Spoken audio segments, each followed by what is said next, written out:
Madame, monsieur, bienvenue au débat sur Camille 24. Plus d'une semaine après son départ au terme d'une visite de travail de 3 jours en terre camerounaise, axée pour l'essentiel sur des questions de réforme structurelle, l'investissement en infrastructure, l'intégration régionale et le risque créé par l'activité de Boko Haram, Christine Lagarde reste au centre des conversations dans les milieux d'affaires. Quels sont les dessous de la visite de la directrice générale du Fonds monétaire international au Cameroun? Qu'a-t-elle dit au chef de l'État au cours de leur tête-à-tête? Nous tenterons de décrypter le non-dit de cette rencontre au sommet au cours de cette édition.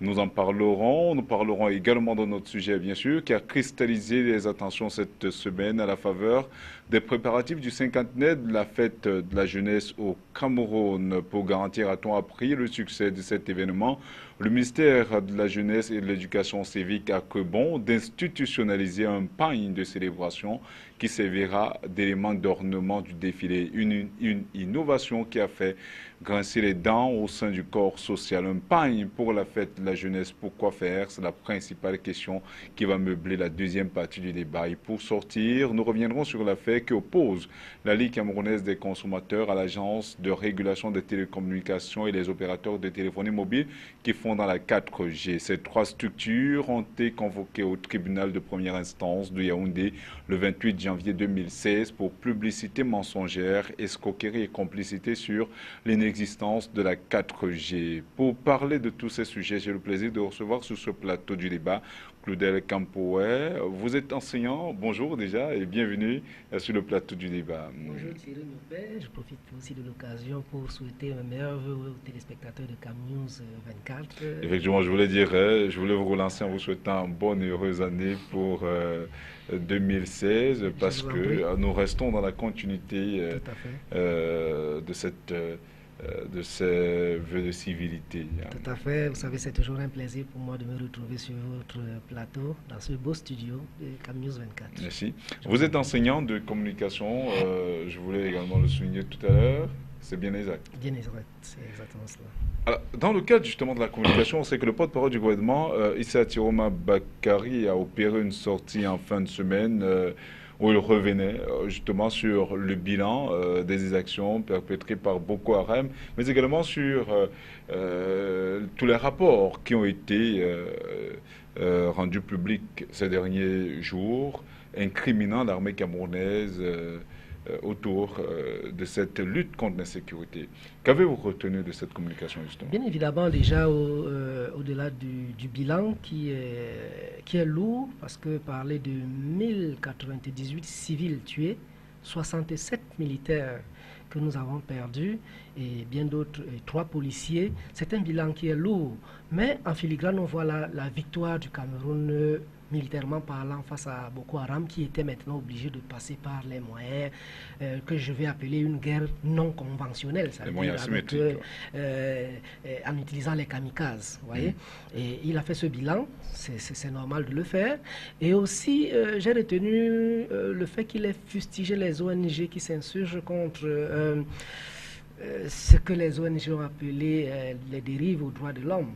Ça veut dire qu'il y a eu des exécutions que les ONG ont qualifiées de sommaires, des membres de Boko Haram. Vous savez, parfois, il y a dans le jargon militaire une certaine obligation, c'est-à-dire ce qu'on appelle la théorie de la guerre justifiée. Ça veut dire qu'à un certain moment, on se trouve obligé peut-être de réagir. Quand vous avez un ennemi en face, ou c'est lui ou c'est vous. Alors, et dans un sursaut d'instinct de défense de soi, l'instinct de survie.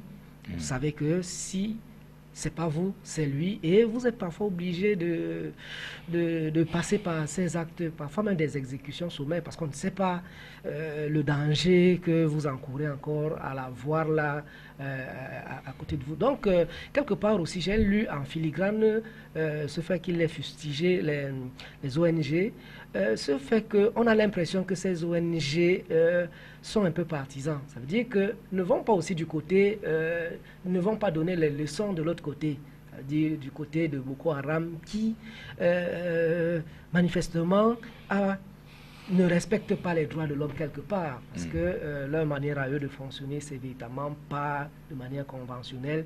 Les civils qui meurent, ou alors qui, quand ils attaquent les civils, Pourquoi s'attaquer aux innocentes personnes qui ne sont pas au front pour mesurer les rapports de force? Donc, quelque part aussi, ces ONG gagneraient à sensibiliser l'autre côté plutôt que de fustiger peut-être le côté camerounais le côté du Cameroun qui est obligé parfois de passer par une certaine façon de faire. Mais aussi, il faut le rappeler, le ministre Tiroma l'a dit, le Cameroun fait les efforts de respecter les normes en matière de guerre. Donc, s'il y a eu quelques exactions, je ne pense pas que ce soit à mettre à l'actif d'un mode de fonctionnement usuel de nos forces de l'ordre. Il peut arriver des dérives qu'on regrette. Vous aurez en face de vous pour cette émission Clément Djoumanfo, qui est militant du mouvement africain pour la nouvelle indépendance et la démocratie en abrégé Manidem. Bonsoir et bienvenue sur notre plateau. Mes vœux les meilleurs pour l'année 2016, M. Djoumanfo. Bonsoir Thierry Nyope et mes meilleurs vœux à tous les téléspectateurs de Camnews 24 et particulièrement à mon père, le pasteur Charles-Emmanuel Ndjike. Vous savez, c'est certainement un plaisir renouvelé d'être chaque fois invité sur votre plateau pour édifier des millions de téléspectateurs sur des affaires sociétales de notre cher et beau pays et qu'on peut éponger certaines situations et pouvoir concrètement dire exactement ce qu'on pense ou développer l'idéologie que nous avons dans notre parti. En tout cas, nous parlerons peut-être en quelques secondes de ce qui s'est passé vendredi dernier au Manidem. Mais avant que de parler de cela, j'aimerais savoir, vous avez également suivi certainement la communication parce que cela fait partie de votre rôle du ministre Tiroma, qui est revenu, Claudel l'évoquait d'ailleurs tout à l'heure, sur le comportement de ces ONG. Est-ce que cela est à plaindre ou à décrier? Est-ce que les ONG n'étaient pas dans leur rôle? Ce n'est pas parce qu'on fait la guerre qu'on devrait certainement tolérer certaines pratiques. Oui, c'est vrai que quand il y a guerre, on doit quand même respecter le droit de l'homme. Mais il y a un problème qui est fondamental. C'est que moi, je ne voudrais pas que les ONG s'exigent ici en donneur de leçons. Parce que nous voyons des grands pays comme les États-Unis. Quand ils ont fait la guerre en Irak, les ONG n'avaient pas la même manière de se prononcer. Il y avait... nous avons vu l'assaut qu'on a fait pour tuer Ben Laden, on pouvait le capturer. Si vous avez vérifié les informations, on pouvait capturer Ben Laden, mais on l'a assassiné. Alors les ONG comme Kadhafi. Oui, comme Kadhafi également. Les ONG doivent comprendre que nous sommes dans une guerre. Et ce n'est pas une guerre régulière, c'est une guerre conventionnelle. Et dans la guerre conventionnelle, on ne sait pas qui est votre ennemi. Déjà qu'ils savent... Dans la guerre symétrique, vous voulez dire? Oui, la guerre symétrique, autant pour moi. Dans les guerres symétriques, vous ne savez pas qui est votre ennemi. Maintenant... Nous avons constaté au Cameroun que par rapport à la communication d'Issa, du ministre Issa Tchourouma Bakari, c'est que le Cameroun a gagné la guerre militairement parlant. Maintenant, Boko Haram a constaté, le Cameroun ayant gagné la guerre militairement parlant, ils ont utilisé d'autres manières, les manières que nous connaissons, que les islamistes radicaux ont mis partout dans le monde, c'est-à-dire que les manières du pouvoir utiliser des gens comme des kamikazes. Et dans ça, vous ne savez pas en ce moment donné là qui est qui. Vous avez peur de votre propre mère parce qu'elle peut se radicaliser. Vous avez peur de votre propre fils parce qu'il peut se radicaliser. Et en ce moment donné là, on est obligé d'utiliser n'importe quelle méthode parce qu'il faut sauver des civils. Alors, vous ne pouvez pas venir en tant qu'ONG. Et déjà que je voudrais rappeler ici, toutes ces ONG-là sont des ONG financées par un seul individu, que je ne voudrais pas citer le nom ici. Alors, ça devient un problème systémique qu'à chaque fois qu'il y a une situation en Afrique, que les ONG font comprendre que les Africains ne peuvent pas se défendre, qu'ils sont en train d'enfreindre aux droits de l'homme. Quand nous voyons des grandes guerres à l'Occident, en Indochine, nous n'avons pas vu les ONG aussi frapper. Nous avons vu, par exemple, l'assassinat de Kadhafi. Quelle est l'ONG qui s'est levée d'un pot qui a frappé la main sur la table? Et ils sont en train même de vouloir bombarder la Libye. Alors, je voudrais dire que nous, Camerounais, aujourd'hui, nous faisons bloc pour défendre notre territoire. C'est la souveraineté nationale. Aucun individu n'aurait voulu qu'on envahisse son pays. Ça veut dire que je pense que pour là, le ministre Issa est dans son rôle de faire le bilan comme il a pu faire, mais je dis que que les ONG restent là où il est parce que nous connaissons ce qui est en dessous. Vous croyez en la véracité des chiffres qui ont été évoqués, 66 soldats tués seulement, 3 policiers, avec tout ce qu'on enregistre au quotidien, comme tout ce qu'on a enregistré d'ailleurs depuis le début de cette guerre en 2014. Ces chiffres sont aussi réels ou monsieur le ministre Sirom a tout fait pour cacher la vérité au peuple camerounais? Je suis de ceux qui pensent que, en attendant la preuve du contraire, hein, je me fie aux informations officielles, en attendant la preuve du contraire, de manière pertinente. Donc pour moi, c'est une annonce officielle, je m'en tiens à ça. Alors, Clément Djoumanfo, on ne parlera plus peut-être de cette sortie, peut-être cela fera l'objet d'un sujet de débat la semaine prochaine. Le MODEM a organisé vendredi dernier une rencontre avec ses amis des médias et avec quelques leaders des formations politiques, que ce soit de l'opposition, du parti au pouvoir. Vous avez appelé ça le pot de l'amitié. Pot de l'amitié. Alors, c'est quoi le pot de l'amitié?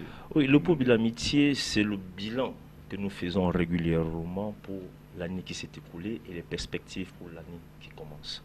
Et comme nous avons souvent l'habitude de dire, les divergences politiques, ce n'est pas une guerre. Moi, je dis souvent que la politique n'est pas une guerre. C'est pourquoi vous aviez vu les invités du RDPC, parti au pouvoir, du SDF. Alors, tous les partis politiques ont été conviés. C'est justement pourquoi on appelle ça le pôle de l'amitié. Alors, il faudra qu'on rappelle aux Camerounais que je pense que dans les années 90, à un certain moment donné, les gens ont cru que quand on appartenait à un autre parti en dehors de son propre parti, on était un ennemi. Non. Nous combattons n'importe qui met sur pied un mécanisme de pouvoir véhiculer le message de son idéologie pour que le peuple camerounais puisse, si cette idéologie passe dans la manière de communiquer, pour que le peuple camerounais puisse écouter et qu'il va de l'avant. Parce que quand on crée un parti politique, c'est certainement pour atteindre le sommet. Le sommet, c'est prendre le pouvoir. Alors, c'est justement pourquoi nous avons organisé ce pôle de l'amitié, là, pour dire aux gens, voilà ce que nous avons fait en l'année 2015, voici nos perspectives de l'année 2016. En termes de perspectives, qu'est-ce que vous proposez au peuple camerounais? Non, nous disons déjà que nous avons un problème au Cameroun, c'est que le territoire camerounais est attaqué. Et nous faisons un bloc nous sommes derrière l'armée pour le combat de cette guerre-là. Pas derrière Paul Biya, comme on le dit au début. Non, pas derrière Paul Biya. Paul Biya, ce n'est pas le Cameroun. Ce n'est pas Paul Biya qui fait le Cameroun. Non, Paul Biya, ce n'est pas le Cameroun. Nous sommes derrière notre armée nationale pour faire bloc, pour défendre le territoire. Maintenant, les perspectives, nous savons que nous avons suivi le discours du chef de l'État. Vous savez, régulièrement, il dit les mêmes choses. Ça fait 34 ans qu'il dit les mêmes choses aujourd'hui. Ça n'a plus trop changé. Alors, nos perspectives, c'est déjà, il faut que nous commencions à préparer les législatives et municipales, certainement les présidentielles en 2018. Et pour le faire, il faut commencer à préparer le terrain dès maintenant. Alors nous travaillons sur le terrain à cloche-pied pour pouvoir édifier, pour pouvoir amener les Camerounais à s'inscrire massivement sur les listes électorales. Plus que c'est avec ça qu'on gagne les élections. On ne gagne pas les élections sur un plateau de télévision. Non, on gagne les élections parce que c'est one man, one vote. Ouais. C'est avec ça qu'on gagne les élections. C'est justement pourquoi vous voyez que nous avons convié ce pôle de l'amitié-là à nos amis journalistes, à nos amis du RDPC et à nos amis de l'opposition. Voilà, tout s'est bien passé. Nous y étions, la fête était quand même très belle, l'ambiance était bon enfant et tout le monde certainement est parti de là étant certainement très satisfait. Merci messieurs d'avoir accepté notre invitation. Merci également à vous, madame, monsieur, d'être des nôtres pour la suite de ce débat. Retrouvons-nous dans un instant.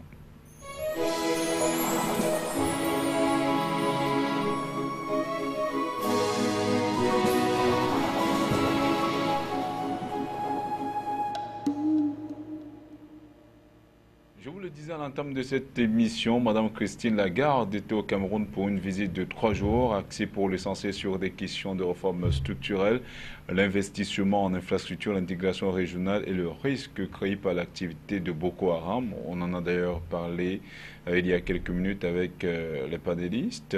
Mais plus d'une semaine après son départ, les sujets qu'elle a évoqués et les dessous de sa présence en terre camerounaise restent au centre des conversations dans le milieu d'affaires et au sein du landerneau politique camerounais. Claudel Campois, qu'avez-vous retenu de la visite de Christine Lagarde au Cameroun? Je dois dire que quand on parlait du FMI et du FMI qui doit arriver au Cameroun, avant ça faisait peur. Vous vous souvenez de l'époque de Michel Camdessus. Si on annonçait Michel Camdessus au Cameroun, je crois qu'on aurait tremblé. Encore moins DSK, Nick Strauss-Kahn.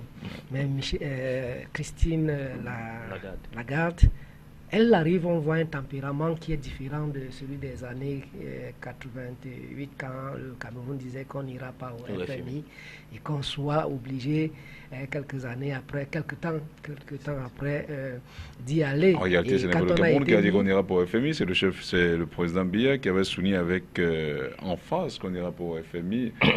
On reviendra sur ces oui, c'était pour dire qu'à un moment, on était sous ajustement structurel. Ça faisait que le FMI avait droit de regard et donnait des leçons et imposait des choses. Aujourd'hui, on voit que ce n'est plus trop ça. Ils viennent plutôt comme des conseillers techniques par rapport à certaines préoccupations qui caractérisent le... J'ai lu les titres des journaux. Nous reviendrons là-dessus. Christine Lagarde met en garde le Cameroun. Christine Lagarde, moi, ce n'était pas la lecture que j'ai faite de ça. Des 3 préoccupations qu'elle avait évoquées, moi, j'ai retenu une qui m'a particulièrement causé un problème, l'élargissement de l'assiette fiscale, comme pour dire que la nouvelle loi des finances de 2016, qui est déjà en vigueur. Qui est déjà en vigueur, je crois que... on déboursera encore un peu. Oui, mais l'élargissement de l'assiette fiscale ne veut pas dire plus de répression contre les créateurs d'emplois. Non, mais écoutez, quand on dit à la douane, par exemple, il y a tant de milliards qui est attendu, alors on met les gens sur le terrain pratiquement pour... Oui, mais parce qu'en même temps, on s'est rendu compte qu'au Cameroun, beaucoup de personnes ne payent pas d'impôts. Beaucoup perdent dans le secteur formel. Pour le reste, j'étais très content de suivre ce discours de conseiller et que, voilà, qui trop embrasse mal ses trains. On reviendra sur ces différents aspects tout à l'heure. Je sais que vous avez beaucoup à dire à ce niveau. J'aimerais revoir la même question que Clément Djoumanfo. Qu'avez-vous retenu de la visite de Mme Lagarde au Cameroun? La première chose, c'est que j'ai cru appeler un ami aux États-Unis qui m'a fait comprendre que là-bas il faisait trop froid. Moi, je me suis dit que Christine Lagarde était en balade au Cameroun parce que peut-être là il fait trop froid. C'est la première des choses. La deuxième. On passait l'état complet de son mari. Oui, c'est ce que je suis en train de dire. Alors, la deuxième chose, c'est bon. J'ai entendu à RFI, avant que Lagarde n'arrive, avant que Mme Lagarde n'arrive, je crois 1 mois avant, que le Cameroun devrait encore privatiser. Alors, ça m'a fait tilt. Et quand j'ai entendu Mme Lagarde venir au Cameroun, j'ai dit encore, ça c'est terrible. Quelle est la société qu'on va encore privatiser au Cameroun puisque j'en vois plus? Donc, quand vous regardez maintenant la position du FMI, il faut aussi comprendre que Mme Lagarde, elle est en fin de mandat. Elle vient chercher le soutien, surtout le soutien africain, parce qu'elle a commencé par le Nigeria. Et en dehors de qu'elle a commencé par le Nigeria, elle veut aussi faire comprendre au Cameroun, faites attention. J'ai appris à un certain moment donné que vous voulez fuir le franc CFA. Alors, je prends par le Nigeria pour dire que si vous devez utiliser notre monnaie, que monsieur Nigeria ne laissez pas un Camerounais, les Camerounais voudront utiliser votre monnaie. C'est la première des choses. La deuxième des choses, c'est que Mme Lagarde, son arrivée au Cameroun, qu'est-ce qu'elle a pu dire avec le chef de l'État? Ça, j'en sais rien. On n'a pas le droit si vous voulez. Alors, maintenant... On va essayer de regoûter, et le véritable... de décrypter au regard des signaux qui ont été présentés au grand public, ce qui aurait pu se dire en même temps. On a parlé tout à l'heure du fisc. Vous savez, le véritable problème du Cameroun, c'est que le Cameroun ne subventionne pas les PME. Ça fait assez que... C'est un aspect très important parce que les banques sont hyper liquides, mais curieusement, rien n'est fait à ce niveau. Parlant justement du développement et de l'essor du Cameroun vers l'émergence à l'horizon 2035, Mme Lagarde a retenu 3 grandes options. Il s'agit notamment de l'intégration régionale, un choix judicieux d'infrastructures et un bon climat des affaires. À l'écouter, tenir un discours aussi ferme, il s'agissait-il d'un conseil, comme vous l'avez souligné tout à l'heure, ou d'une injonction? J'ai même cru voir en ça la parfaite maîtrise de tout ce qui se passe au Cameroun, la maîtrise de tous ces dossiers, parce que quand elle prend le côté des infrastructures, et tout le monde le voit, on a l'impression que qui trop embrasse mal ses trains, je n'ai pas envie de dire mal les trains. Oui. Et la grande question, comment est-ce que vous allez financer tout ça au même moment? On a Lompanga, on a Memvele, on a Mekim, on a le pont sur, le deuxième pont sur le Vouri, on a le port en eau profonde de Kribi. Qui va financer tout ça? La grande question, où est-ce qu'on va trouver l'autoroute de Douala? Avec ses embranchements. Voilà. Donc, je crois qu'avec la parfaite maîtrise des dossiers du Cameroun, c'est de son devoir de dire, mais vraiment faites attention. Commencez quand même quelque part un bâton à deux bouts pour partir d'un bout pour un autre. Vous pouvez prendre le premier bout et arriver. Donc, soyez rationnels. Hein, ne cherchez pas à trop embrasser. Certes, tout est important pour donner nous. des conseils. Elle donnait les conseils, son Vous point de pensez, vue. oui. Et ça ne reste que des conseils. D'abord, vous connaissez que les Camerounais sont parfois souvent une oreille dure. Hein. Permettez-moi l'expression, elle peut dire là, ça reste pour elle là-bas. Nous, on fait comme nous, on a l'habitude de faire avec nos Camerouniaiseries. Justement, à ce niveau, on sait que pendant son séjour à Yaoundé et à Douala, d'aucuns ont pensé que la directrice générale du Fonds monétaire international a diplomatiquement remonté les bretelles. Qu'est-ce qu'il va pas avec moi aujourd'hui? Les bretelles, hein, aux dirigeants du Cameroun, et les a conseillés de changer leur manière de faire les affaires ou d'inciter les investisseurs étrangers. La preuve, notre pays figure parmi les pays, parmi les mauvais élèves dans les classements mondiaux liés au climat des affaires. Mais on se débrouille quand même depuis quelques années au point où on a même du mal à lire les indicateurs comme ceux du Doing Business et de la Banque mondiale. Quand on paie parfois 10 places, certains croient qu'on en a gagné 10 et vice-versa. Que répondez-vous à cette analyse, M. Ndumanfo? Oui, moi je pense que 56 ans après les indépendances, que Mme Lagarde vienne au Cameroun donner conseil, c'était moqué de Cameroun. À 56 ans, on est excessivement mature. Bien prendre le pouvoir, il a 49 ans. Vous savez que c'est de la maturité. Et je pense aussi que ce pays a des énormes rebouches, des énormes intellectuels. J'ai face à moi un enseignant en communication. Vous savez combien de personnes il a formé dans ce pays? On n'en sait pas. Alors, ce pays a énormément, et c'est l'équivalent de son âge, je crois, à Mme Lagarde. Elle doit avoir 60 ans. Alors, ce pays a énormément de la pépinière. Alors, que Mme Lagarde vienne nous donner des conseils, franchement, c'est se moquer de la gueule des Camerounais. Nous n'avons plus besoin de ça au XXIe siècle. N'était-elle pas dans son rôle? Je pense pas. Elle ne peut pas s'injurier en donneur de leçons. Vous savez que elle, comme tout le reste, ils connaissent la capacité et la manière de mobilisation du peuple camerounais. Et aujourd'hui, quand Mme Lagarde vient dire dans le monde des affaires, on doit vous conseiller, vous ne deviez pas faire ci. Vous savez, vous connaissez un vrai homme d'affaires du Cameroun qui n'a pas de conseiller à l'extérieur? Ça n'existe pas. Alors, mais quand on regarde justement le climat des affaires, est-ce que l'approche du Cameroun est bonne? Même si l'approche du Cameroun n'est pas bonne, ce n'est pas le problème de Mme Lagarde, c'est le problème des Camerounais et leur gouvernement. Et celui qui dirige le Cameroun. Si l'approche du Cameroun n'est pas bonne sur les affaires, c'est la manière auquel le pouvoir en place a mis le système de la gestion des affaires au Cameroun. Ce n'est pas un problème de Mme Lagarde. Nous avons vu Sarkozy quand il était au pouvoir. Qu'est-ce qu'il a fait? Qu'est-ce qu'il a fait avec l'affaire Bettencourt? C'était la même chose. Alors les gens savent, le pouvoir qui est là, sait comment il gère par rapport aux gens qui font les affaires dans leur pays. Vous voyez, au Cameroun, le Cameroun a un système qu'il a mis sur pied, un système politique, social et économique qu'il a mis sur pied. Et le chef de l'État délègue les pouvoirs à ceux qui sont censés être ses ministres ou ses proches collaborateurs. C'est ceux-là qui doivent mettre cette application-là sur pied. Si on ne le fait pas, c'est à lui la faute, parce que c'est lui qui nomme. Maintenant, est-ce que c'est Mme Lagarde qui va venir nous donner des leçons quand la France est le pays le plus endetté du monde? Mme Lagarde aurait pu aller donner des leçons à François Hollande. Le taux de chômage en France, c'est à un échelon incroyable. Elle aurait pu aller voir M. Hollande, lui dire, franchement, voilà comment vous allez faire, voilà, ainsi de suite, pour que d'ici 1 an ou 2 ans, que la France n'ait pas aussi des chômeurs qu'il en a maintenant. Alors, elle ne peut pas se régénérer en donnant des leçons au Cameroun. Loin de la réaction de M. Ndumanfo.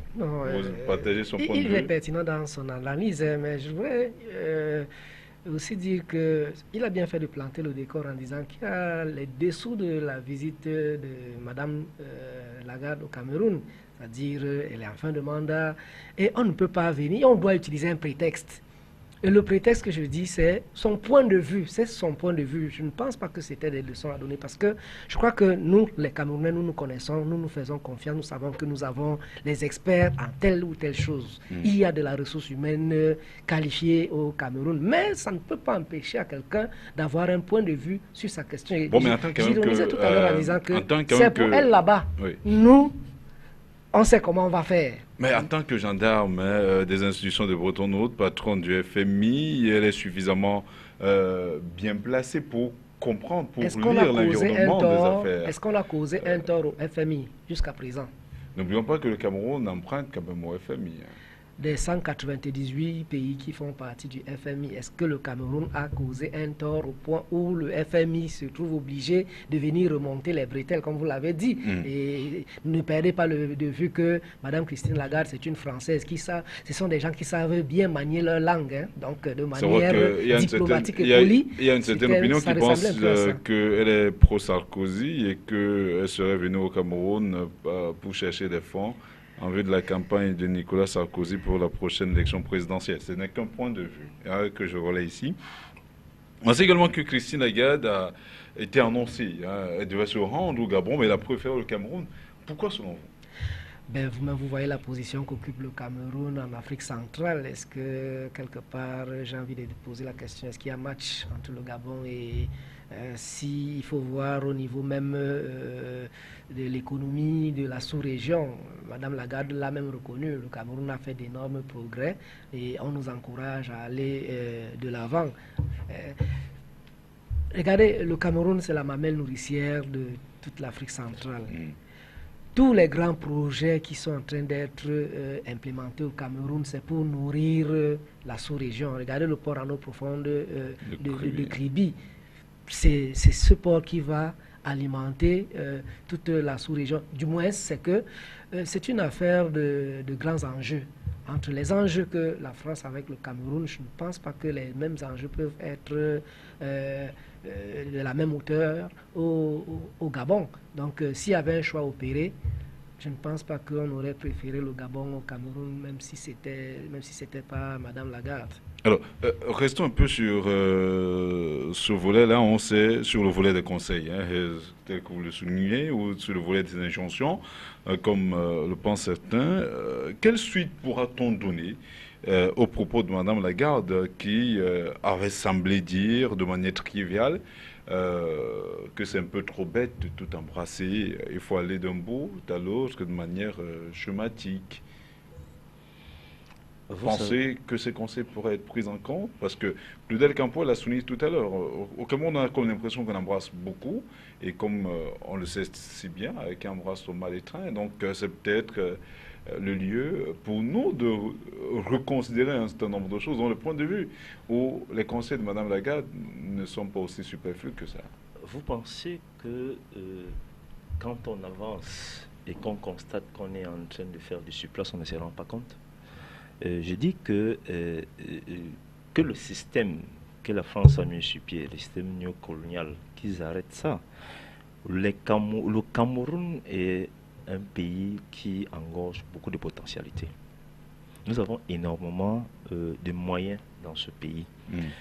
Et comme je disais dans mon propos tout à l'heure, nous avons aussi des conseillers à l'extérieur. Mais maintenant, si Mme Lagarde a estimé que pour ses vacances, elle devrait venir au Cameroun donner un peu de conseils au président de la République et à certains hommes d'affaires du Cameroun. Et pouvoir en même temps le faire au téléphone. Oui. Bon, ok, mais elle a voulu que la présidence, vous savez, la présence physique de quelqu'un vaut qu'un coup de fil. Bon, maintenant, restons sur la perspective de Mme Lagarde a constaté que le Cameroun embrasse tout et elle est venue donner des conseils. Bon. Maintenant, je vais quand même garder une anecdote que disait Jacques Chirac. Chirac disait que le président de la République, c'est l'un des rares présidents africains, comme vous l'appelez, c'est après 48 heures qui vous appelle pour dire « vous m'aviez appelé hier ». Ça veut dire que je peux penser que Mme Lagarde fait son travail, comme on dit au quartier, on verra voir. Mais je dis que le Cameroun regorge essentiellement dans ce pays des hommes capables à un certain moment donné de faire beaucoup de choses. Et pour cela, il faut seulement que le gouvernement en place mette sur pied un bon mécanisme et met l'individu qu'il faut à la place qu'il faut. C'est pourquoi je dis, nous avons souvent l'habitude de dire, qu'il y a aussi les patriotes dans le RDPC. Tous ceux qui sont dans le RDPC ne travaillent pas forcément mal. Alors, si Mme Lagarde estime que le Cameroun travaille tellement mal qu'il faut qu'elle vienne nous donner des conseils, nous avons compris, nous avons écouté ses conseils, mais maintenant il faudra le mettre en pratique. Vous savez, dans beaucoup des affaires dans ce pays, vous avez vu, pour les pays qui ont gagné le contrat pour le pont sur le Vouri, et à un certain moment donné, on avait pensé aux Chinois, et nous avons vu la pression que la France a fait pour gagner le contrat. Il faut que nous, les Camerounais ne sont plus dupes. Nous savons que le Cameroun est en chantier, nous savons qu'ils ont tout fait pour que Bolloré gagne le port autonome le port autonome de Douala déjà, et les travaux du port en eau profonde de Kribi. Alors maintenant, si nous sommes dans d'autres perspectives, certainement pour l'organisation de la CAN en 2019, il faut construire des stades, il faut des spécialistes en pelouse et tout ça. Nous savons que c'est des fruits, c'est juteux. Madame Lagarde ne peut pas venir au Cameroun pour rien, nous savons ça, parce qu'on jette des pierres à un arbre qui porte des fruits. Ce qui est sûr, c'est que d'ici quelques jours, nous aurons les vrais dessous de Madame Lagarde. Nous savons la signature peut-être des conventions entre le Cameroun et certaines entreprises françaises. Voilà peut-être que autant d'éléments, parce qu'il y a la CAN qui se profile à l'horizon et le chef de l'État en a d'ailleurs fixé les caps lors de son entrée sur la nation le 31 décembre 2015, où il priorisait certaines choses, notamment l'organisation de la CAN. On sait qu'en termes d'infrastructures, c'est beaucoup, ce sont des stades à réaménager, ce sont des hôtels, des infrastructures routières à réhabiliter, ce sont des hôtels à construire. Donc il y a quand même la matière au Cameroun. Le Cameroun est un terreau fertile pour le projet d'infrastructure d'envergure. Donc, selon vous, est-ce que Lagarde est venue plaider pour le lobby français? Donc ça laisse penser que Mme Lagarde est venue en prospectrice, parce que véritablement... Je vous envoie la question. Bien évidemment, non, nous ne sommes pas les enfants, nous sommes des personnes averties. Je crois qu'eux-mêmes aussi se sont rendus compte qu'ils n'ont pas affaire aux enfants. Nous sommes des personnes averties. Non, quand on voit tous ces enjeux qui arrivent là, et vous savez, il y a une crise financière qui est en train de déranger l'Europe actuellement. Oui. Principalement la France. Principalement la France. Il faut le préciser. Le chômage a grimpé. Vous savez que c'est ce qui est en train de causer problème à François Hollande actuellement, le problème du chômage. Donc, voilà. Au regard de tout cela, où sont les niches en Afrique? Où est-ce que nous pouvons aller en prospection pour gagner des marchés et faire pression pour qu'on nous donne ces marchés-là?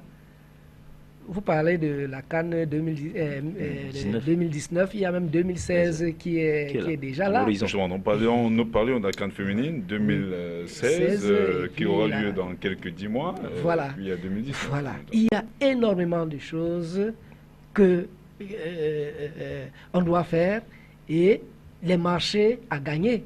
Et on peut être déjà en prospection par rapport à tous ces enjeux-là. Et vous savez, quand une personne de la dimension de Lagarde est au devant des choses, je crois que ça ne sera pas... participe à bousculer quelques lignes. Elle était quand même ministre de l'économie. Elle a été ministre de l'économie, je crois. Ministre de la justice. Elle est juriste, elle a même été ministre des Finances. Donc, on verra, d'ici quelques mois, vous verrez les marchés qui ont été confiés aux Français. Ce n'est pas un fait du hasard. C'est pas un fait du hasard. Alors, on sait également que Mme Lagarde, d'une manière ou d'une autre, a repris ce que le ministre de l'économie, de la planification et de l'aménagement du territoire, Paul Moutazé, avait souligné au lendemain de la cérémonie, de sa cérémonie d'installation. Il avait justement constaté que 3 projets sur 10 marchaient véritablement au Cameroun et il avait souhaité que l'on priorise, qu'on choisisse des projets les plus importants pour les attaquer. Il a même souligné que le chef de l'État avait lancé à la fois le plan d'urgence et la CAN. Il faudrait donc que l'on se consacre en priorité sur ces 2 projets, sous d'autant plus que nous avons une floraison de projets qui rencontrent des difficultés. Par conséquent, il faudrait donner une définition aux grands projets. Ce n'est pas parce que les bailleurs de fonds ont accordé des financements qu'on va lancer des projets pour se rendre compte par la suite qu'il n'y a ni fonds de contrepartie, les indemnisations ne sont pas là, le décret d'appropriation n'est pas encore signé, etc.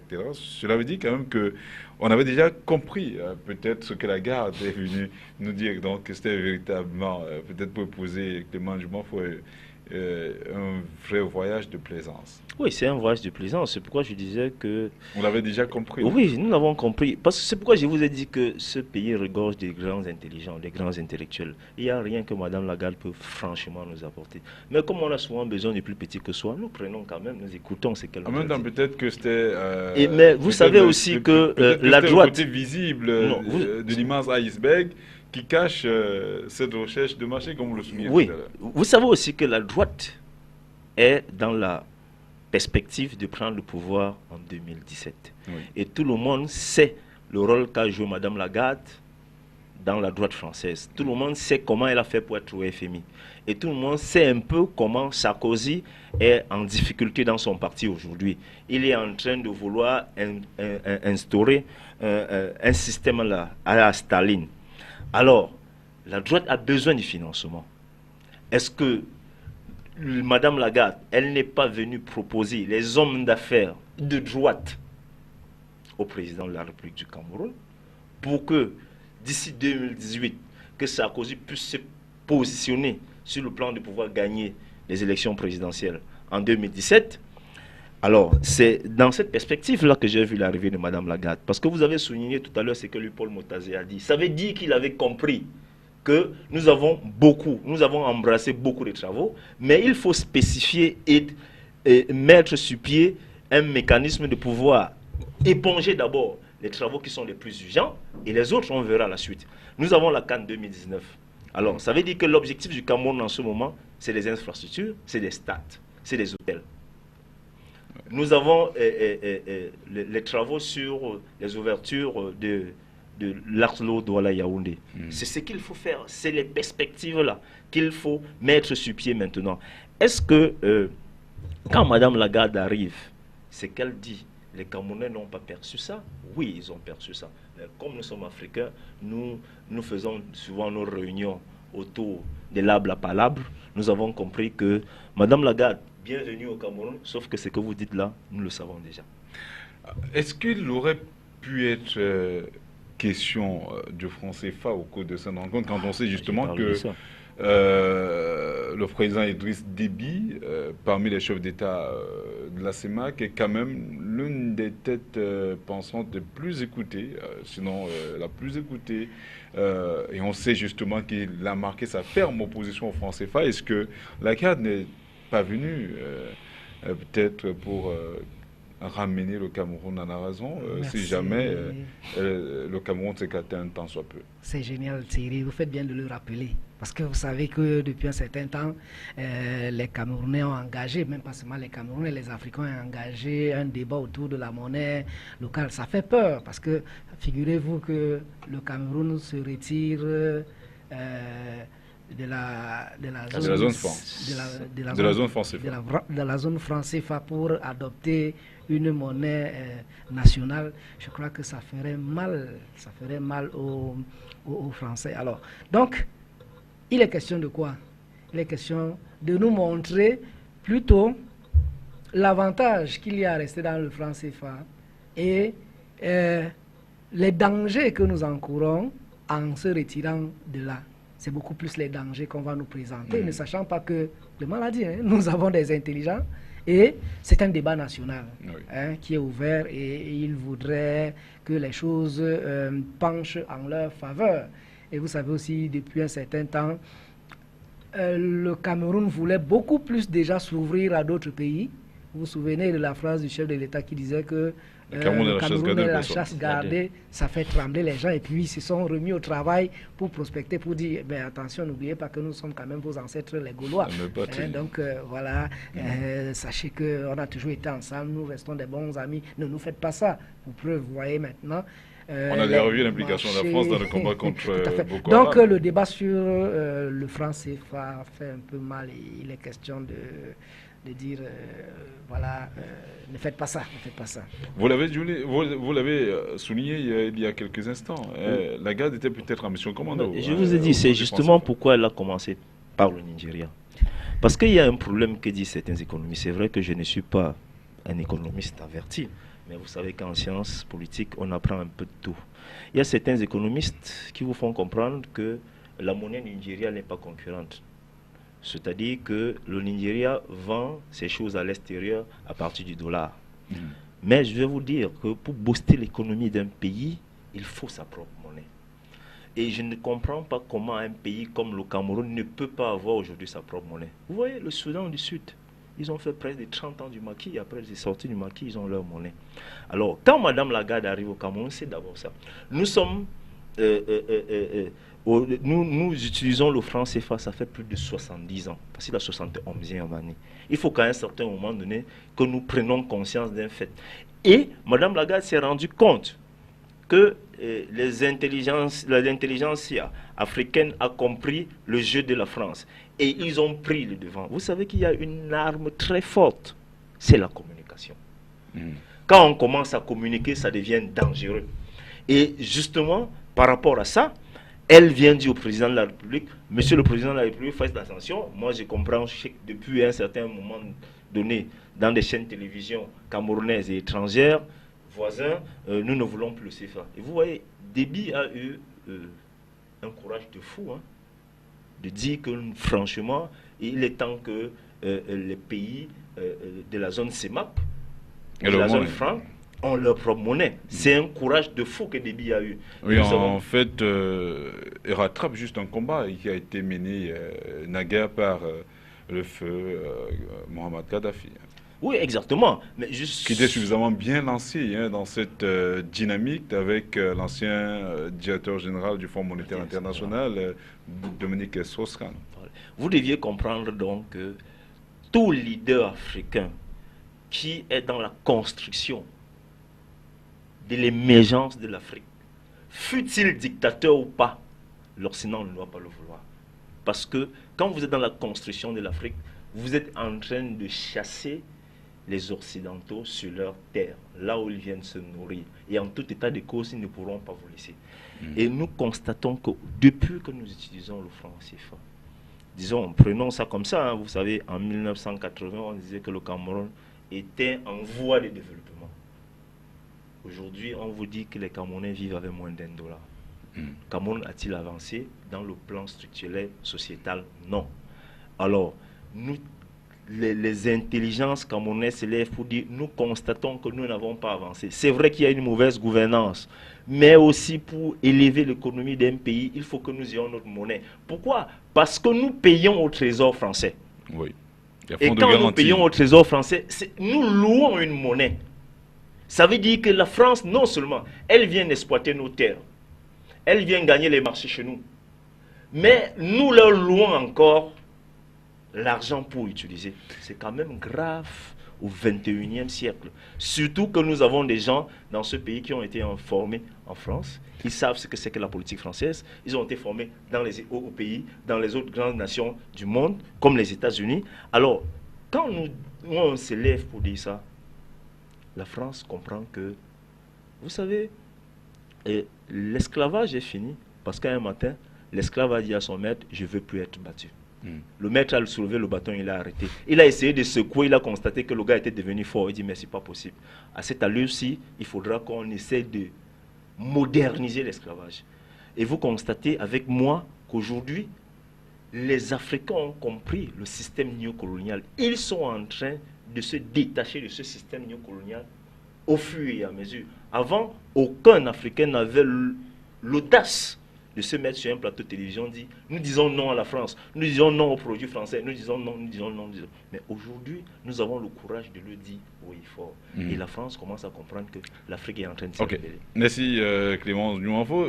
Peut-être je vais sortir par là très rapidement. Que vous rappelle le titre de l'ouvrage Culte, monnaie, servitude? Voilà. Bref, comme je dis, depuis un certain temps, ce débat fait mal. Hein. Il fait mal. Bon, voilà, on va voir jusqu'où ça va aller. Et est-ce que la France va se faire harakiri, c'est-à-dire laisser que les pays africains aient leur propre monnaie et que ça appauvrisse les autres? Je ne pense pas que... De toutes les façons, ça sera un peu comme... vous connaissez un peu le rapport de force que nous avait présenté, le rapport de force entre les dominants et les dominés, Karl Marx. Voilà, les dominants et les dominants, les dominés, les dominés. Donc il y a un rapport de force qui est engagé là présentement et on va voir jusqu'où ça va aller parce que personne ne voudrait se laisser faire. Et chacun voudrait militer pour la cause de ses populations. Parce que le Cameroun aussi a compris qu'aujourd'hui, on doit beaucoup plus faire des choses pour le bien de ces populations. C'est les populations qu'il faut voir en ce moment-là, le bien-être des populations.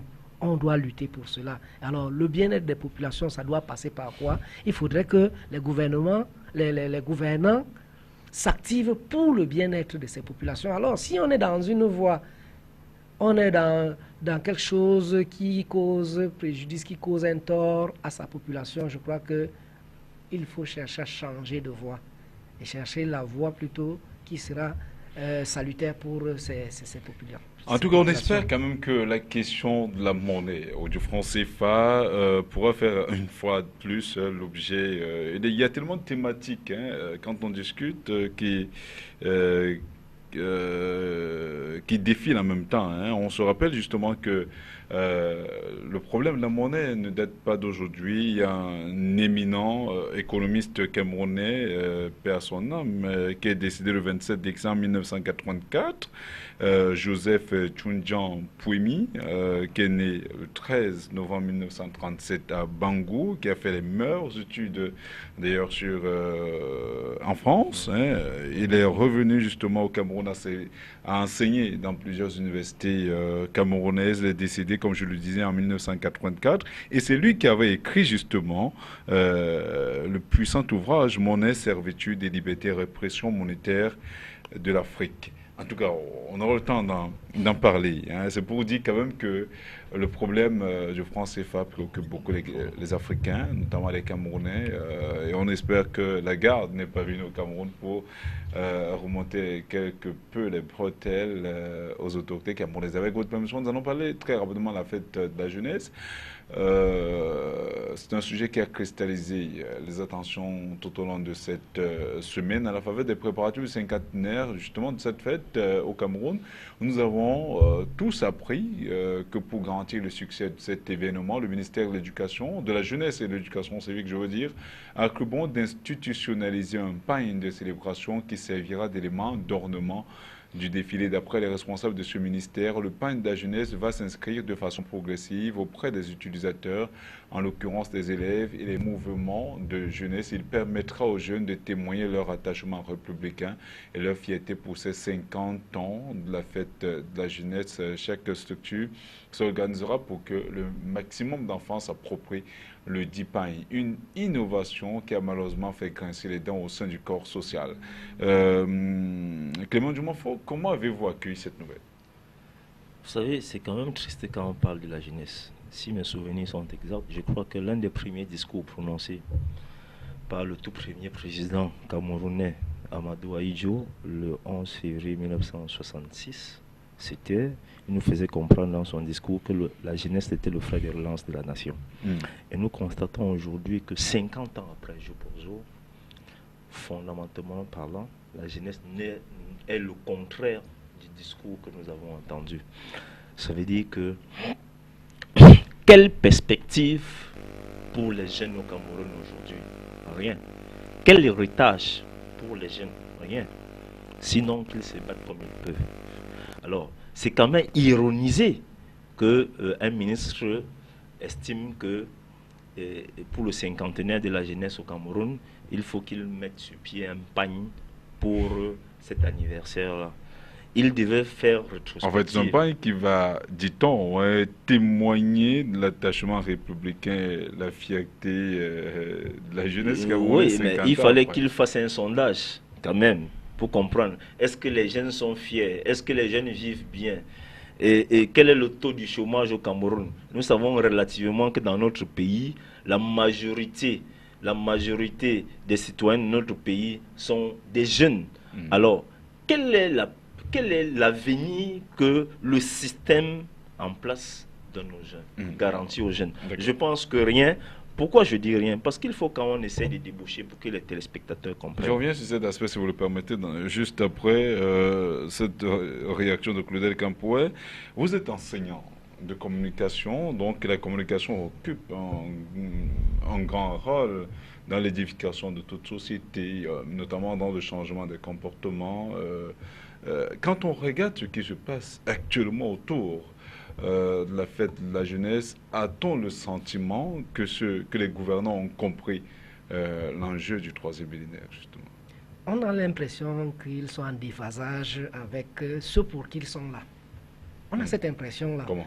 Parce que vous ne pouvez pas me dire une affaire comme le pagne, j'ai même voulu dire du 8 mars.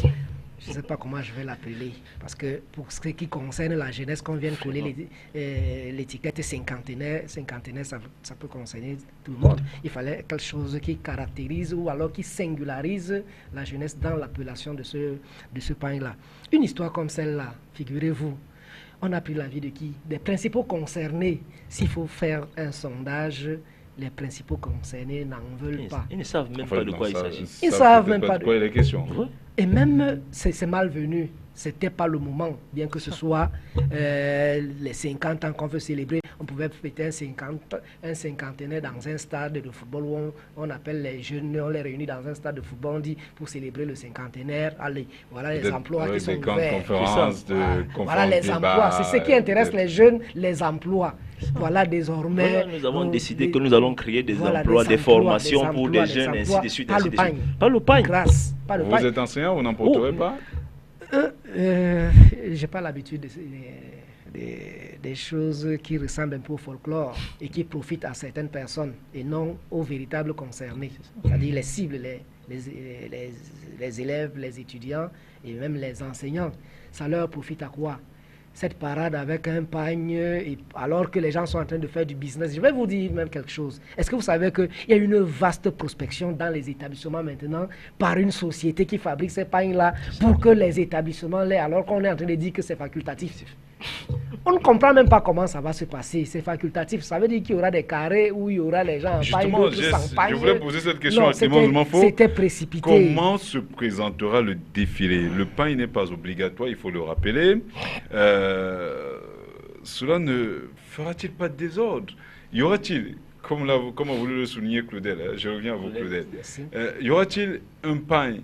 Y aura-t-il un carré pour ceux qui ont des pagnes, un carré pour ceux qui ont des tenues, un carré pour ceux qui ont le pagne vert, pour ceux qui ont le pagne jaune, pour ceux qui ont le pagne bleu? Comment ça se ferait? Ça ne fera pas désordre? Est-ce que ceux qui l'ont pensé ont suffisamment mûri cette idée? C'est tellement se moquer de la jeunesse camerounaise que de faire ça. Vous savez, quand nous on était à l'école primaire ou au secondaire, quand on vous parlait du 11 février, pour un élève qui fait le secondaire, c'était un peu comme une fête de Noël. On était content qu'on va aborder sa tenue et on va défiler devant le gouverneur en chantant une belle chanson quand on a appris son enseignant. Mais quand aujourd'hui on veut faire croire aux Camerounais que pour une fête de la jeunesse, je ne sais pas si certains établissements doivent laisser leur tenue et aborder des pagnes, ou si à l'université on va demander aux étudiants de l'université de ne pas s'habiller d'une manière logique, uniformale pour le défilé. Vous voyez, c'est un petit tout. Et nous comprenons les dessous. Les dessous, c'est du business. C'est du business. C'est du business pourquoi? Parce que quand une société de la place commence à faire sa promotion pour ça, c'est qu'il faut qu'on achète. Et quand on dit il faut qu'on achète, ça veut dire qu'on doit imposer ça à certains établissements. Pour ne pas dire tous les établissements. Autrement dit, monsieur le directeur, monsieur le proviseur, vous auriez des comptes à nous rendre plus tard. Ça devient un lobby. Est-ce que les parents sont obligés? On a bien dit c'est pas obligatoire. Vous savez, au Cameroun, le provisoire devient le définitif. C'est pas moi qui vous le dis. Au Cameroun, le provisoire devient le définitif. Et les établissements scolaires aujourd'hui ont toutes les méthodes possibles pour faire à ce qu'un enfant achète un pagne. pousser un parent à acheter un pagne, c'est pas dur. Alors, C'est pas dur. oui, il y a un parent d'élève, justement, Maxime Kamdem, c'est un sexagénaire, qui a souligné justement sur l'une des parutions de la semaine qui s'achève, voilà, je vais la citer, nous avons déjà du mal à payer les frais exigibles de la scolarité sur des examens officiels, que déjà vient s'ajouter ce pain. Pourquoi? Il a parfaitement raison. Je vais vous dire des choses. Figurez-vous, nous sommes les pauvres et on sait en Afrique que le lit du pauvre est très fertile. Il y a des parents d'élèves qui ont 10 enfants à l'école. Il y a même parfois un parent en mourant a laissé à son fils et ses enfants, et les enfants, bref, ils sont quelque chose comme 15 enfants. La pension de ces enfants coûte cher. Certains sont à la maison parce qu'ils n'arrivent pas à payer la pension. Non seulement vous payez la pension, vous payez les fournitures scolaires. Il y a la tenue de classe. Et après cette tenue de classe, on vient encore vous demander d'acheter un pagne pour un jour. Parce qu'après le 11 février, c'est terminé. Mais entre nous, soyons un peu sérieux. Le problème, c'est lequel? L'idée est bonne, hein? Je ne suis pas contre cette idée, mais il fallait il fallait d'abord sonder les gens et voir l'opportunité d'une histoire comme celle-là, et surtout si ça ne fait pas mal à ceux qui vont débourser de l'argent pour acheter. Les parents sont... Ils sont à la limite excédés, ils sont à la limite dépassés même par ce qu'ils sont en train de voir. J'espère bien qu'on ne va pas leur imposer cela, parce qu'au début, on va faire croire que non, c'est facultatif. Mais à un moment, il y aura les pressions d'une manière ou d'une autre. D'une manière ou d'une autre, comment ça peut arriver. Ne soyez pas surpris que certains établissements, vous voyez tout le monde en tenue, vous ne savez pas comment cela s'est passé pour qu'ils se retrouvent en tenue, parce qu'ils ont été obligés d'arriver à ce niveau-là. Je dis, je sais. Actuellement, j'ai vu des missions sur le terrain des prospecteurs d'une société de la place qui pratiquement vient imposer le pagne à l'établissement pour que tous les élèves qui vont constituer le carré soient habillés oui, peut-être que l'établissement en question l'achètera pour ses élèves. Thierry, je peux pas. Il y a une certaine opinion au sein du corps social qui pense que le gouvernement camerounais se moque de la misère des gouvernés. Quel est votre avis? Oui, c'est normal. Et moi, je disais tout à l'heure que le provisoire devient définitif au Cameroun. Vous savez, nous connaissons comment on gère notre pays. Nous connaissons comment ça se passe. Aujourd'hui, on va vous faire comprendre que non, le pain là, il n'est pas obligatoire. Ils vont mettre un système sur pied. Je peux déjà vous le dévoiler ici. Ils vont mettre un système sur pied. Dans les établissements, il y a ce qu'on appelle l'APE. L'APE a un fonctionnement à part en dehors du budget de l'établissement. Et je suis persuadé à 80%. Certains établissements doivent pour chipper dans l'argent de l'APE, mettre ces prix de pain là moins cher et ils récupéreront ça l'année prochaine. C'est-à-dire que vous allez constater que d'ici l'année prochaine, sur ce même plateau, je vous dirai la même chose. Vous allez constater que dans certains établissements, l'APE doit grimper et on ne vous donnera aucun motif pourquoi l'APE a grimpé. C'est-à-dire que c'est plus appauvrir les parents d'élèves que de leurs aînés. Moi, j'aurais bien voulu que le ministre de la Jeunesse nous dise: j'ai créé sur tout le triangle national, dans chaque région, un forum de formation pour ceux qui ne peuvent pas. Voilà, j'ai mis sur pied dans chaque établissement pour le cinquantenaire de la jeunesse au Cameroun, un forum de formation de 6 mois, d'1 an. Vous sortez avec une certaine connaissance qui vous permet de pouvoir exercer. Je vous dirais que tout le monde aurait applaudi ça. Si vous permettez, je voudrais faire une parenthèse. Clément parle de formation. Je vous assure, dans nos établissements, il y a des enfants doués, mais qui viennent des familles pauvres, qui sont pessimistes.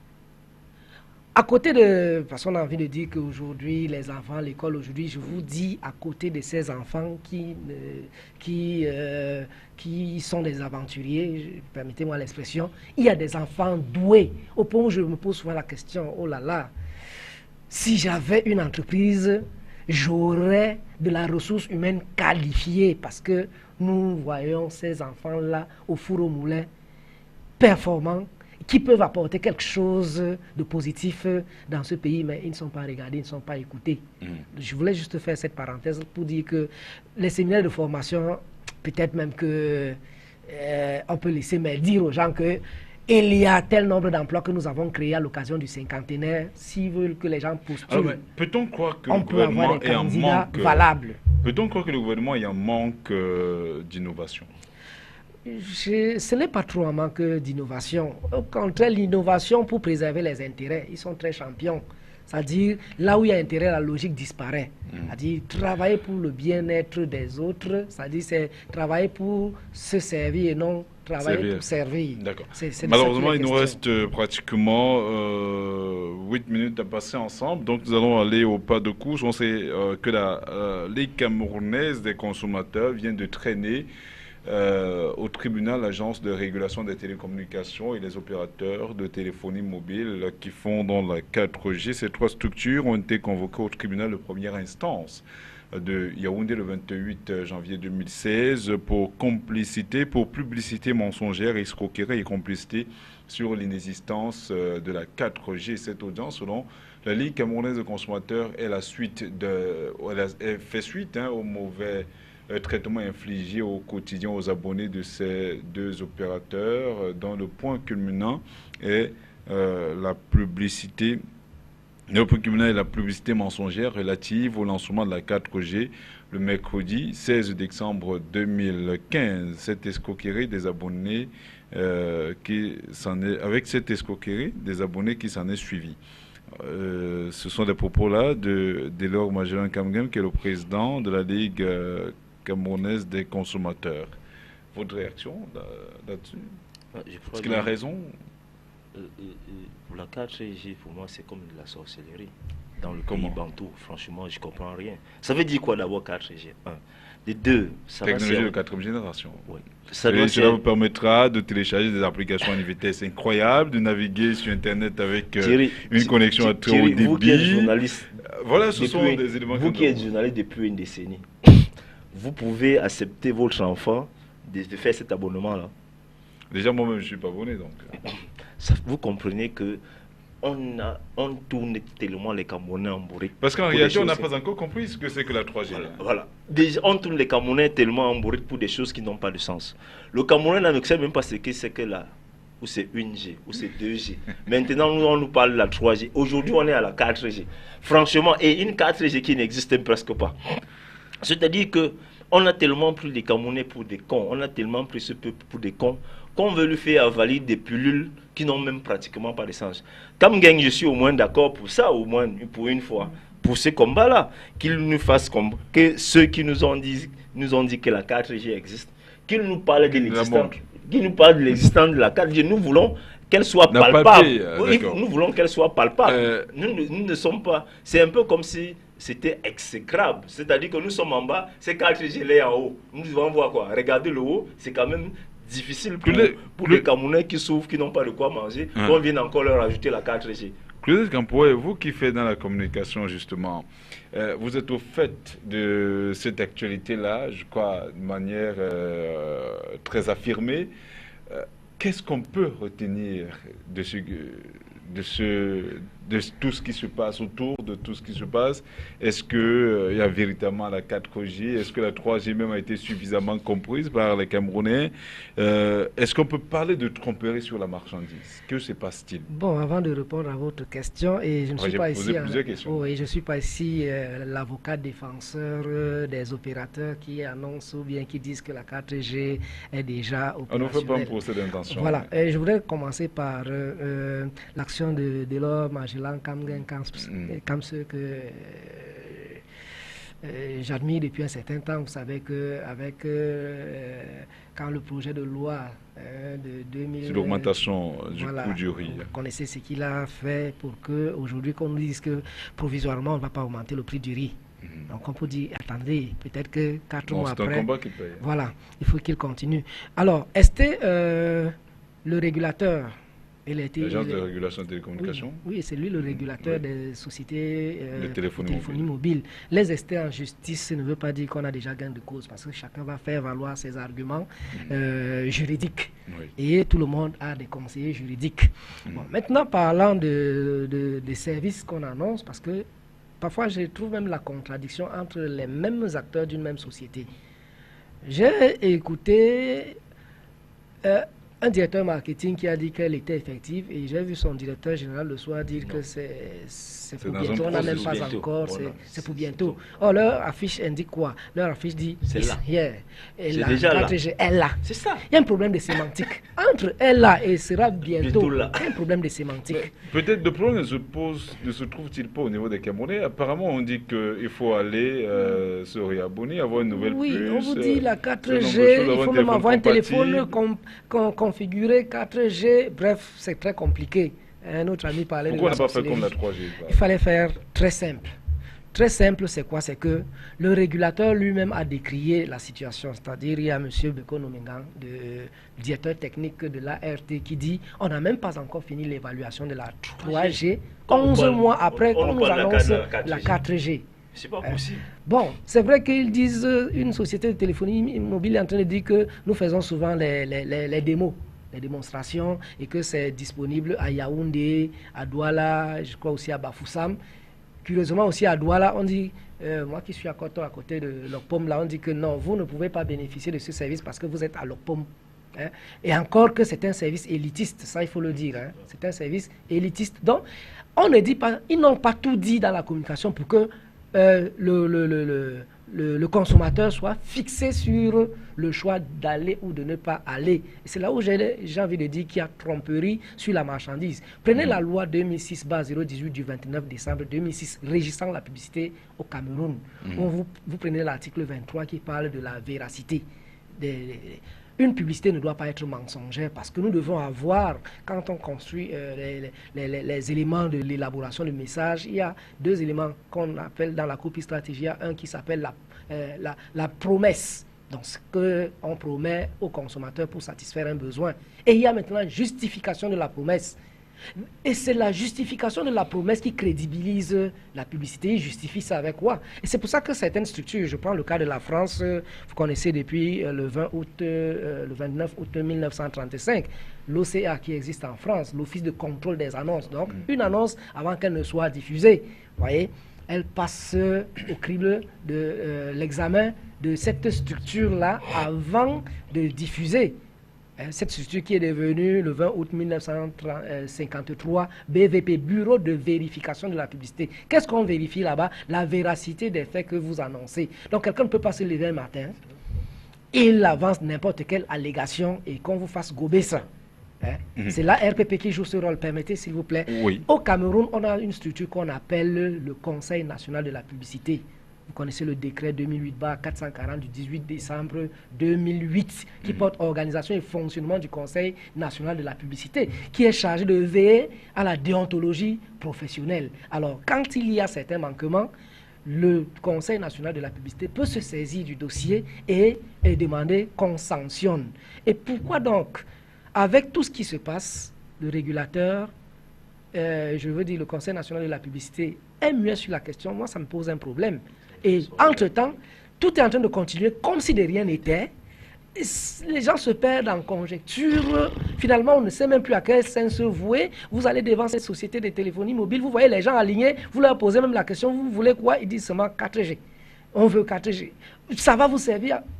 Bref, comme pour dire qu'il fallait que les choses soient clairement définies et pour qu'on n'induise pas les consommateurs en erreur. Quelqu'un qui va souscrire pour un service, qui sache si c'est effectif et quel avantage il va tirer de ce service-là concrètement, pas sous forme de peut-être on verra, peut-être c'est bientôt, est-ce que c'est effectif? Il ne faudrait pas, il ne faut pas qu'il y ait l'ambiguïté là autour de la question. Voilà, on va peut-être sortir par ces deux dernières préoccupations. L'agence de régulation des télécommunications est accusée également, je le soulignais tout à l'heure, la Ligue camerounaise des consommateurs l'accuse de n'avoir pas constaté la défaillance et sanctionné les opérateurs pour la publicité mensongère et escroquerie vis-à-vis des consommateurs camerounais. Jusqu'où, selon vous, Clément Dumanfo, peut s'établir la responsabilité de l'ART. L'ART était complice. Oui. Vous deviez comprendre, vous deviez constater avec moi que quand un système ne va pas bien, tout cloche dans un pays. Normalement, comme venait de dire Clotaire, vous ne pouvez pas commencer à faire une publicité quand au préambule, on ne sait pas de quoi il s'agit exactement. Vous ne pouvez pas donner à manger à un enfant quand vous ne connaissez pas les composants de ce que vous donnez à votre propre enfant. C'est quand même extrêmement dangereux. Nous avons un gouvernement dans ce pays. Nous avons nous avons le ministre de la communication dans notre pays. Nous avons tous ceux qui régissent la communication, la publicité de ce pays. Alors, pour pouvoir faire la publicité concernant quelque chose comme ça, qui concerne naturellement les 25 ou les 20 millions d'habitants que nous sommes au Cameroun, on devrait expliquer, réexpliquer et expliquer encore pour qu'on puisse comprendre. C'est ça qu'on nous a appris à l'école. Expliquer, expliquer encore, expliquer toujours. Pour que l'individu ou le Camerounais lambda qui s'aborde à ces trucs-là, quand en le palpant, il sait que je suis en train de vouloir utiliser la 4G parce que ça doit être, parce qu'on dit service rapide. Ça doit être plus rapide que la 3G parce que voilà les avantages, voilà. Et ce qui est sûr, c'est que nous savons qu'il n'y a pas d'avantage sans inconvénient. Mais voilà ce qu'il faut faire, voilà. Mais aujourd'hui, nous constatons tout simplement que vous avez une structure où vous avez deux directeurs. L'un vous dit ça existe, l'autre vous dit que ce n'est pas encore là.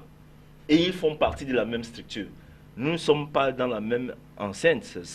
Ça paraît utopique que le directeur commercial dit la 4G est là et que le directeur général dit non, c'est pour bientôt.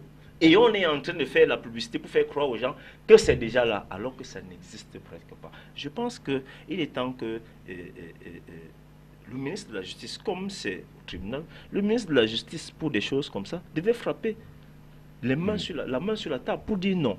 Dans notre pays, au moins, nous régisons les lois. Et cette loi-là doit être appliquée par tous. Ça veut dire que maintenant, vous nous avez fait gommer une publicité qui n'existe pas, vous deviez payer les sanctions. Voilà, justement, vous parlez de paiement. Je vais finir avec Claudel sur la question, justement, portant paiement. Mais avant cela, Claudel, est-ce que l'ART peut être accusé de complicité? Je suis embarrassé par cette question parce que dès le 22 décembre, vous savez que c'était le 16 que les compagnies ont annoncé la 4G. Le 22 décembre... En fait, chacune des deux structures téléphoniques dit qu'elle est première, hein, finalement. Oui, c'était le 16, l'autre a organisé une conférence le 17 qui était un jeudi. Alors on avait annoncé le 16 et organisé une conférence le 17. D'accord. Pratiquement les deux au même moment. Et alors, le ministre même des Postes et Télécommunications, Madame Libon-Liquin, vous savez que c'est aussi une femme de fer, hein, elle ne badine pas. Elle a fait une descente à l'ART pour le compte du gouvernement, pour dire de demander les comptes à ces deux opérateurs, pourquoi ce qui se passe.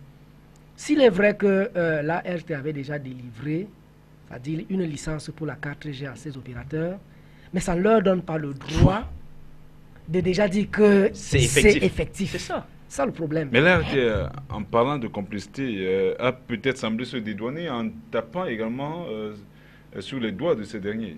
Oui, l'ART pour le moment a décrié la situation.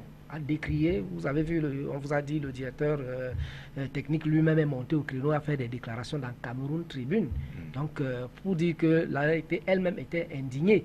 Donc, maintenant, les dessous, parce que si vous voyez les deux opérateurs en train de continuer, j'ai l'impression qu'il y a un jeu qui est en train de se passer en dessous, que nous ne voyons pas. On espère que la plainte formulée par Delors Kamsu aura de fortes chances de prospérer. Hein. Le procès aura lieu le 28, voilà, le 28 janvier 2016. Au tribunal, c'est du côté de Yaoundé, hein, au tribunal de première instance de Yaoundé.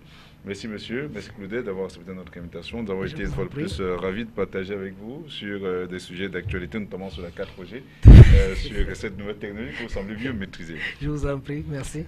Merci également à vous, Clément Dumonfo, d'avoir accepté notre invitation. Merci également pour le pôle d'amitié. Ah, merci Thierry, merci de m'avoir invité. Je crois que c'est toujours un plaisir d'être invité, qu'on échange avec des personnalités, des grands frères comme Claudel, et avec eux aussi on apprend. Voilà, merci également à vous, madame, monsieur. Nous vous disons merci d'avoir été des nôtres pendant tout ce temps consacré au débat. On espère avoir été à la hauteur des sujets posés sur la table des débat. Nous disons également merci à Yves Tadiofo qui a assuré la réalisation de cette émission. Retrouvons-nous très prochainement sur ces mêmes antennes. Au revoir.